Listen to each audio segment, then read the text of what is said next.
Bonjour tout le monde. J'ai été dans un café et j'ai demandé à la serveuse qui portait une jupe en coton et un gilet de satin un café s'il vous plaît, sans sucre. Mes amis ont commandé chacun un jus d'orange, une limonade, un sorbet au sirop d'abricot. J'ai parlé en français, mais en réalité j'ai utilisé plus de 11 mots en arabe.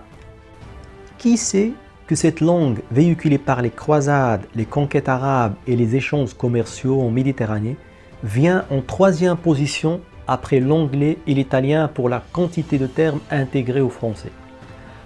C'est ainsi qu'à travers le parcours souvent surprenant de plus de 400 mots, Jean Pruvot, le professeur de lexicologie et d'histoire de la langue française, essaie de nous inviter à un voyage culturel au cours de l'histoire de cette brillante civilisation arabo-musulmane qui a irrigué l'humanité pendant 1000 ans. Jean Pruvot va distinguer 6 voies d'accès que la langue arabe a empruntées pour entrer en langue française. Je vais en citer 4. Primo, les voies commerciales qui se sont développées sur le porteur du bassin méditerranéen. À Cordoue en Espagne par exemple, artisans et commerces sont alors très actifs. C'est entre autres l'artisanat du cuir qui se développe à Cordoue au point même que la langue française en porte encore la trace à travers le mot cordonnier qui vient en réalité du mot cordouan signifiant de cordeau. Dans l'alimentation par exemple, les mots suivants vont apparaître.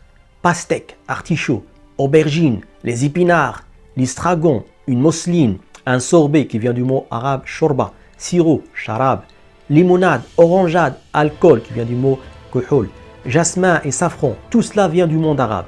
Pour la mode, une jupe qui vient du mot arabe jubba, transformé en jupa par les Italiens et puis jupe en français. Le coton, cotton, un cabin qu'on croit à tort breton ou une gabardine. La deuxième voie, c'est la conquête arabe. En effet, les Arabes furent des concurrents irrésistibles. En Europe, par exemple, ils vont conquérir toute la péninsule ibérique et ils ne furent arrêtés qu'en Gaule, à Poitiers. Le général Tariq, qui conquit l'Espagne en 711, était un berbère de l'Afrique du Nord. On lui doit le nom de Gibraltar, qui étymologiquement signifie Jabal Tariq, montagne de Tariq. C'est ainsi que va se développer une brillante civilisation au sud de l'Europe et qui va durer plus de 700 ans.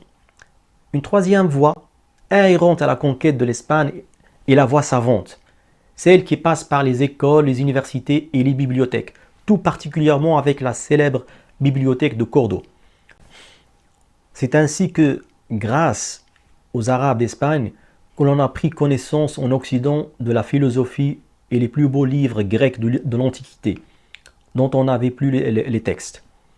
À son apogée, vers l'an 1000, la ville de Cordoue, par exemple, représentait la ville la plus peuplée de l'Europe, avec plus de 500 000 habitants, avec des centaines de mosquées, symboles de luxe et de modernisme.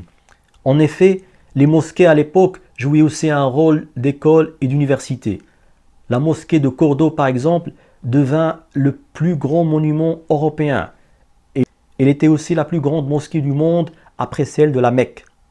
Il y avait plus de 900 bains publics. Tous les domaines de l'existence sont ainsi répertoriés pour rappeler les mots arabes que nous utilisons. Qu'il s'agisse de la flore, de la faune, des parfums et bijoux, de l'habitat, des transports, de la guerre, des couleurs, des fêtes, des lettres, des arts et de la musique. Dans le domaine scientifique, grâce aux musulmans, l'Occident va découvrir le zéro et les chiffres arabes, la chimie, l'alchimie, l'algèbre, les algorithmes.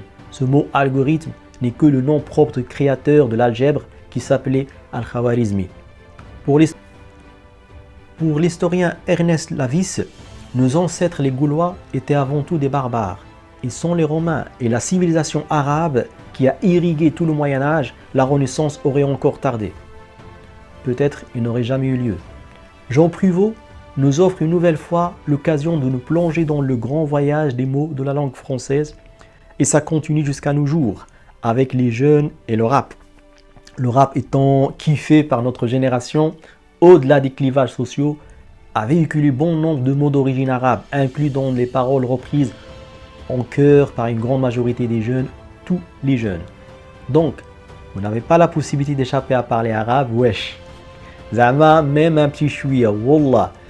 Si vous avez kiffé cette vidéo, kiffé c'est encore un mot arabe, n'hésitez pas à partager. Mabrouk l'Aïd, Beslama.